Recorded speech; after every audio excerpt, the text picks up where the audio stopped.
시편 106편 1절로 12절까지의 말씀입니다. 제가 가진 성경으로는 구약성경 881쪽입니다. 시편 106편 1절로 12절까지의 말씀입니다.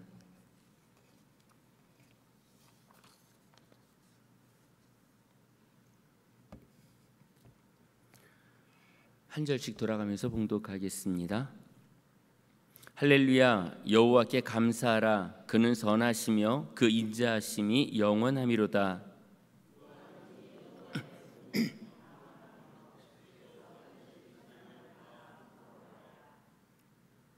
정의를 지키는 자들과 항상 공의를 행하는 자는 복이 있도다.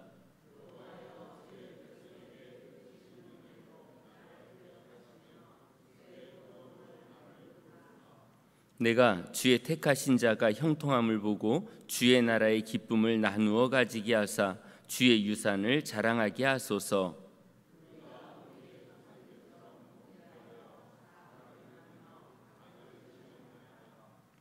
우리의 조상들이 애굽에 있을 때에 주의 기이한 일들을 깨닫지 못하며 주의 크신 인자를 기억하지 아니하고 바다 곧 홍해에서 거역하였나이다.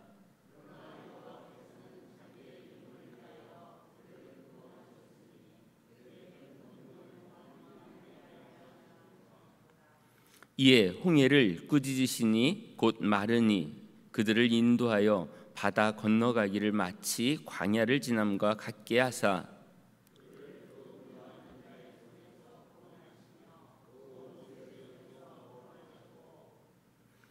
그들의 대적들은 물로 덮으심에 그들 중에서 하나도 살아남지 못하였도다.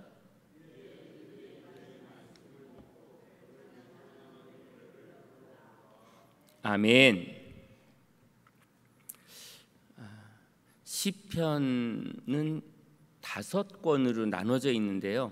우리 시편 106편은 그 5권 중에서 이제 4권 맨 마지막 부분에 있습니다.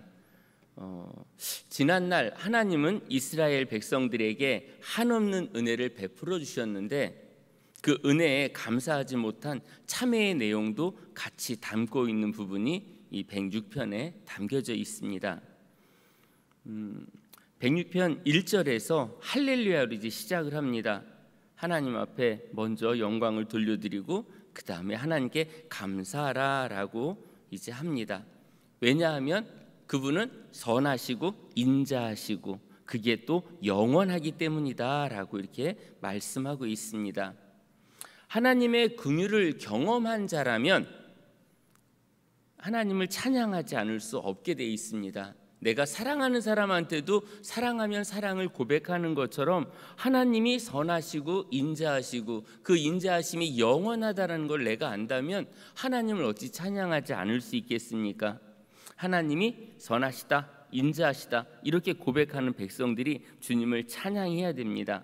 여기서 인자라는 건 많이 들어보셨겠지만 히브리어로 헤세드라고 합니다. 헤세드는 변함없는 사랑이에요. 우리가 충성을 다했을 때 아니면 게을렀을 때 격차가 있는 게 아니라 하나님은 변함없이 우리가 충성을 할 때나 우리가 게으르고 나태할 때 때로는 우리가 잘못을 저질렀을 때 그때마다 하나님이 채찍을 가하고 우리에게 어려움을 주신다 그러면 우리가 인자라는 표현을 할 수가 없어요. 근데 하나님은 그때마다 바뀌시는 하나님이 아니라 그 중심이 늘 같다라는 거죠. 우리를 사랑하기 때문에 때로는 어려움을 주고요. 사랑하기 때문에 우리에게 때로는 아픔을 주기도 합니다. 그게 사랑이 아닌 게 아니라 그게 변함없는 하나님의 사랑의 표현이라는 거죠. 세상의 것으로 자랑하며 사는 게 아니라 5절에 보니까요. 오늘 말씀에 내가 주의 택하신 자가 형통함을 보고 주의 나라의 기쁨을 나누어 가지게 하사 주의 유산을 자랑하게 하소서. 이 땅에 내가 가지고 있는 소유물, 나의 권세, 내가 가지고 있는 여러 가지 능력, 이걸 자랑하는 게 아니라 하나님이 만들어 놓은 세상 앞에서 하나님의 것을 가지고 자랑할 수 있는 내가 되게 해달라고 이런 고백을 합니다. 우리 성도님들의 삶 가운데서도 내가 소유하고 있는 물질, 내가 가지고 있는 그 위치, 이런 것들로 내가 자랑을 삼는 게 아니라 이 시편 기자가 고백했던 것처럼 우리가 하나님의 것으로 자랑하며 살아가는 우리의 인생이 되기를 다시 한번 주님의 이름으로 축원합니다. 6절의 말씀을 보니까요, 우리가 우리의 조상들처럼 범죄하여 사악을 행하며 악을 지었나이다. 조상들도 수없이 많은 죄를 범했는데 돌아보니 우리도 지금 마찬가지로 죄를 짓고 살아가고 있습니다. 어떤 죄였냐? 이제 7절부터 그 죄에 대한 이야기가 나옵니다. 7절에 우리의 조상들이 애굽에 있을 때에 주의 기이한 일들을 깨닫지 못하며, 여기 애굽에 있을 때의 기이한 일들은 10가지 재앙을 말하는 겁니다. 그러니까 이스라엘 백성이 열심히 살아가고 있었는데 고통이 더해지고 핍박이 심해지니까 결국 그때서야 하나님을 찾아 하나님은 그래서 모세를 등장시키면서 준비되어 있던 모세를 통해서 10가지 재앙을 애굽에게 행했던 것을 보게 됩니다. 그런 기이한 일들을 보고도 깨닫지 못했었다. 누가? 우리 조상들이. 그리고 지금 이 땅을 살아가는 우리들이 그렇다라고 지금 시편 기자가 이야기합니다. 주의 크신 인자를 기억하지 못하고, 그때도 하나님은 변함없는 사랑을 백성들에게 허락해 주셨다는 거죠. 그것도 기억하지 아니하고 바다 곧 홍해에서 거역하였나이다. 홍해에서 거역했다는 얘기는 뭐냐 하면 광야로 나가면서 와 우리는 해방을 맞이했어 라고 하면서 딱 맞닥뜨린 데가 홍해예요. 건널 수도 없는 홍해를 만나자마자 모세를 원망하고 하나님을 원망했어요. 그 표현이 지금 홍해에서 거역했다라고 하는 거예요. 우리가 난 열심히 헌신했고 충성을 다했는데 내게 어려움이 찾아오면 하나님 이게 뭔가요? 라고 의문을 제기하고 하나님께 적지 않게 따지는 그런 기도가 될지도 모르겠어요. 그러나 이제 돌아보니까 내가 돌아봤던 모든 것들이 악이었다라고 6절에서 그렇게 말하고 있습니다. 조상들처럼 범죄하여 사악을 행하며 악을 지었나이다. 그게 바로 어려움을 당할 때마다 원망하는 거죠.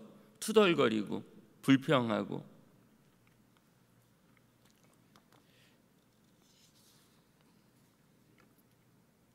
주의 크신 인자를 기억하지 아니하면 죄를 짓게 돼 있습니다. 내 형편과 관계없이, 나의 어려운 상황과 관계없이 하나님의 인자를 구한다면 우리의 삶의 모습은 평안함을 찾을 수가 있다는 겁니다. 8절에 보니까요, 그러나 여호와께서는 자기의 이름을 위하여 그들을 구원하셨으니 그의 큰 권능을 만인이 알게 하려 하심이로다. 하나님이 이름을 걸고 하신다는 거예요.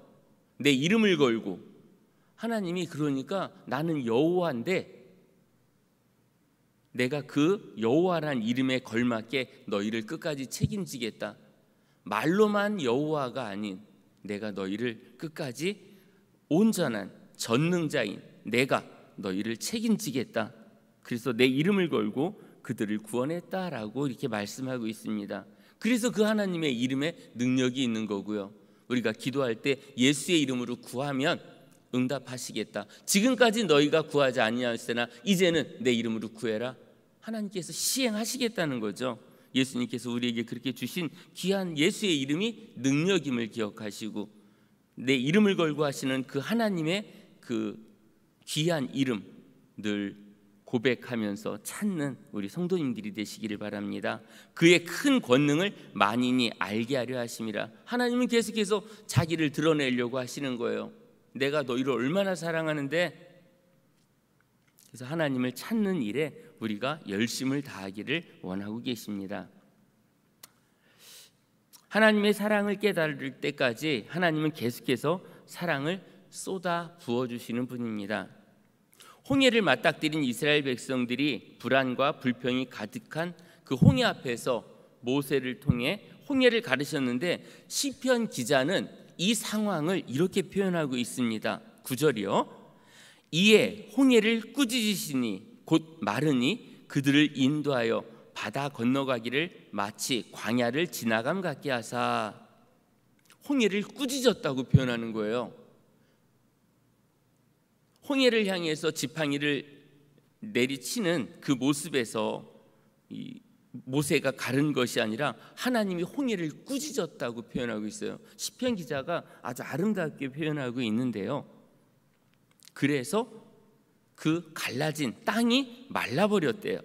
그리고 그들을 인도하여 바다 건너가기를 마치 광야를 지나간 같게 하사. 광야를 건널 때 사실은 불편한 부분들도 있겠지만 그 지나가는 과정에는 땅을 디딜 때 불편함 없이, 바닷물이 이렇게 물이 지나갔을 때는 땅이 질퍽거렸을 텐데도 불구하고 그 땅을 마르게 하셨다는 거죠.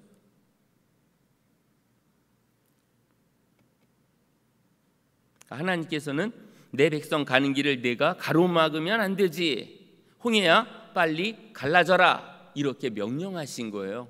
갈라졌고요. 광야를 지나가지 홍해를 지나가게 하셨는데 갈라진 홍해의 바닷물은 좌우에 벽이 되게 하셨어요. 성경에는 그렇게 좌우에 벽이 되게 하셨다. 그 바닷물이 우리를 든든히 지켜주시는 하나님의 세심한 부분을 우리가 보게 됩니다. 이스라엘 백성들을 무시하고 미워했고 업신여겼던 그 애굽 군사들을 시편 기자는 원수라고 표현했고요. 그리고 10절에서 이렇게 말씀하고 있습니다. 그들을 그 미워하는 자의 손에서 구원하시며, 미워하는 자는 애굽 군사입니다. 미워하는 자의 손에서 구원하시며 그 원수의 손에서 구원하셨고. 이 하나님의 그 말씀의 이 표현 자체가 원수라는 그 표현을 미워하는 자의 손에서 구원하시고 그 원수의 손에서 구원하셨다라고 하는 그 표현 자체가 우리를 지켜주려고 작정하셨다라는 게 그 표현에서 느껴집니다. 이스라엘 백성들이 홍해를 다 건너기까지 큰 바람을 불어 넣어주셔서 계속해서 바닷물은 마른 상태로, 그리고 바닷물은 좌우에 벽이 되게 하시고, 이스라엘 백성들이 다 건너자 이제 그때서야 뒤따라오던 애국 군대를 홍해에서 다 엎어버리시는 거예요. 그래서 11절에 그들의 대적들은 물로 덮으심에 그들 중에서 하나도 살아남지 못하였도다. 대적들을 물로 덮어버렸대요.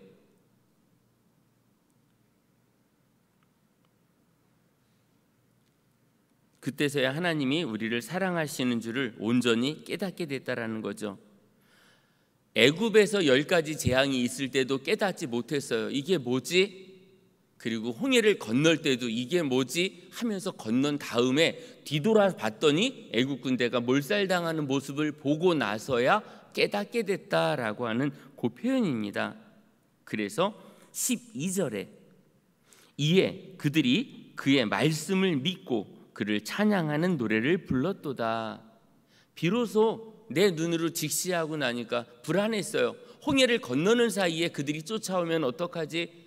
이거 우리 여기서 죽는 거 아니야? 불안하게 홍해를 건넌 다음에 뒤돌아보니 그것이 하나님의 은혜였다라는 것을 경험하게 되는 거죠. 이에 그들이 그의 말씀을 믿고라고 하는 그 표현은, 말씀을 믿었다라고 하는 건 말씀의 그 사건, 그래서 말씀은 히브리어로 다바르라고 하는데요, 이 사건도 다바르라고 하는 의미가 같이 있습니다. 그래서 말씀은 곧 사건이에요. 하나님의 말씀을 믿는다는 건 그 사건에 개입하는 거고요, 그 사건을 경험하게 된다는 거죠. 우리 성도님들 삶 가운데 하나님의 말씀을 온전히 믿어서 새로운 사건들을 접하는 놀라운 은혜가 우리 성도님들 삶 가운데 있기를 주님 이름으로 축원합니다. 말씀을 믿었다는 것, 그 이스라엘 백성이 홍해가 갈라지고 다시 홍해가 덮이는 그 사건을 곧 하나님이 행하신 일이다. 그때서야 이 하나님이 이렇게 인도하시는구나를 깨달았다라고 하는 표현이 12절 마지막에 이렇게 표현하고 있습니다. 저희 시골 마을은 한 20채 정도 되는 그 마을로 이렇게 형성이 돼 있어요. 동네가 일자로 쭉 저 위부터 밑에까지 일자로. 그래서 동네 마당에 누가 나왔나 하고 이렇게 고개 내밀면 누가 나왔는지 안 나왔는지를 통해서 오늘 놀아야 되는지 말아야 되는지가 결정이 되거든요. 그래서 고개만 내밀면 되는 그 조그만 동네인데, 그 중에 조금 넓은 마당을 갖고 있던 형이 있었어요. 거기서 이제 놀면 하루가 껌껌한 밤까지 막 노는데, 숙제도 하지 않고 심부름도 하지 않고 뺀질거려도 그 어둠을 헤치고 들려오는 목소리가 있어요. 명철아, 밥 먹어 하시는 어머니의 목소리는 변함이 없었어요. 제가 잘못을 해도, 뭘 안 했어도, 뭘 갔다 오라고 밭에 가가지고 고추를 따오고 뭘 하라고 해서 그거 안 했어도 여전히 밤이 되면 왜 안 들어왔냐고 혼내기보다는 먼 곳에서 제 이름을 불러주셨던 어머니의 그 음성이 지금도 귓가에 여기 남아있는데, 어머니의 그 변함없는 우리를 향한 사랑, 그 이름 한번 불러주시면 지금이 이제 저녁 같이 밥 먹어야 될 때구나. 한 번도 변함이 없었다라는 거, 어둑어둑해지면 때를 놓치고 하는, 이게 지금 놀아야 되는지 먹어야 되는지 숙제를 해야 되는지 이런 판단이 안 설 때도 어머니가 불러주시는 그 이름 하나에 모든 것들이 정리가 되는 것처럼, 하나님께서는 우리를 향해서 내가 너희를 이렇게 사랑한단다 라고 하는 그 표현을 해주시는데요, 광야 가운데서 만나를 주시면서 하나님은 그 식탁을 함께 하길 원하셨던 거예요. 그냥 잘 먹어 그러면서 만나를 뿌려주신 게 아니라 그 만나를 먹으면서 끼니를 해결해 나가는 그 백성들의 모습을 보면서 하나님은 흐뭇해 하시는 거예요. 날마다 광야에서 아름다운 식탁을 하나님께서는 함께 하셨던 거죠. 그러니까 내가 걷어온 거 내가 알아서 먹는 거야 라고 한 번도 하나님은 그렇게 생각하신 게 아니라, 광야에 아침마다 나가면 뿌려져 있던 그 만나를 볼 때마다 거기서 하나님은 같이 밥 먹는 하나님이신 거예요. 내가 준 거니까 알아서 먹어라고 하는 게 아니라 그들이 먹는 과정 가운데도 함께 하시면서 그 늘 식탁에 함께 계셨던 우리 하나님을 우리는 기억해야 합니다. 그들이 불만 가득한 그 순간에도 이스라엘 백성들이 원수 갚기 위해 밤새 우리 하나님께서는 길을 내시고 땅을 마르게 하셨던 것을 우리는 알 수 있습니다. 우리는 준비하지 않아도 하나님께서는 밤새 바람을 불게 하시고 땅을 마르게 하시고 바닷물은 좌우에 벽이 되게 하시고, 우리는 아무것도 한 게 없어요. 하나님은 밤새 우리를 위해서 준비하셨던 여호와 하나님인 것을 믿으시기 바랍니다. 비로소 하나님이 왜 광야에서 자신들을 이끌고 나왔는지를 깨닫게 되니까 하나님의 말씀이 바로 사건이었다. 하나님의 말씀은 바로 진리였다. 뒤늦게라도 깨달은 것이 바로 은혜입니다. 어떤 분들이 어려움을 겪었을 때 이런 말 합니다. 돈 주고도 경험할 수 없는 큰 깨달음을 얻었다. 그런 뼈아픈 사건을 경험하고 나서 깨닫지 않고도 얼마든지 얻을 수 있다면 말씀을 통해서 깨닫고 말씀 안에서 해답을 찾는 우리 성도님들이 되시기를 바랍니다. 그걸 다른 표현으로 은혜라고 하죠. 우리 성도님들 삶 가운데 하나님의 귀한 그 은혜를 경험하고 값을 지불하고 얻은 거 쉽게 잊혀지지 않는 것처럼 핏값을 주고 사신 우리의 삶이라는 걸 늘 기억하시고요, 척박한 광야에 들어서고 나서야 하나님의 은혜를 깨달았던 백성들의 삶이 이제 하나님 저희가 잘못했습니다라고 했는데 우리가 잘못을 범하기 이전에 깨닫고 하나님 은혜 안에 거하는 우리 성도님들의 삶이 되시기를 주님 이름으로 간절히 축원합니다. 같이 기도하겠습니다.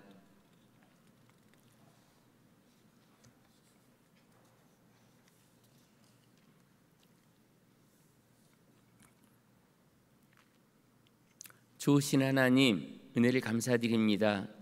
이 새벽에도 저희를 깨우시고 이 나라 이 민족을 위해서, 이 동선 공동체를 위해서, 또 어려움 가운데 신음하고 있는 우리의 이웃들을 위해서 기도하기 위해 저희를 불러주셨사오니 마음껏 기도하게 하시고 이 기도를 통해서 하나님을 더 깊이 만나길 원합니다.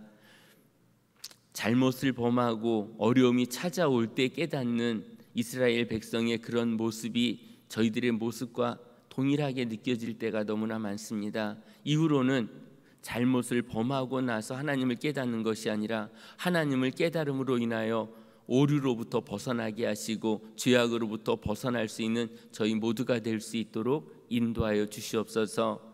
정성을 모아드린 예물도 있사오니 하나님 기뻐 받아주시고 이 예물이 하나님의 나라를 위해 귀하게 사용될 수 있게 인도해 주시옵소서. 우리 성도님들의 삶 가운데 함께해 주심으로 말미암아 물질이 앞을 가로막지 않게 하시고 물질로 인해 어려움 당하지 않게 하시고 물질로부터 자유하게 하시며 하나님 앞에 물질뿐만 아니라 삶을 드림으로 인해서 얻어지는 참 기쁨을 마음껏 누리며 살아갈 수 있도록 인도하여 주시옵소서. 오늘 하루를 주님 앞에 드립니다. 주님께서 인도해 주시옵소서. 감사드리며 모든 말씀을 예수님 이름으로 기도드렸습니다. 아멘.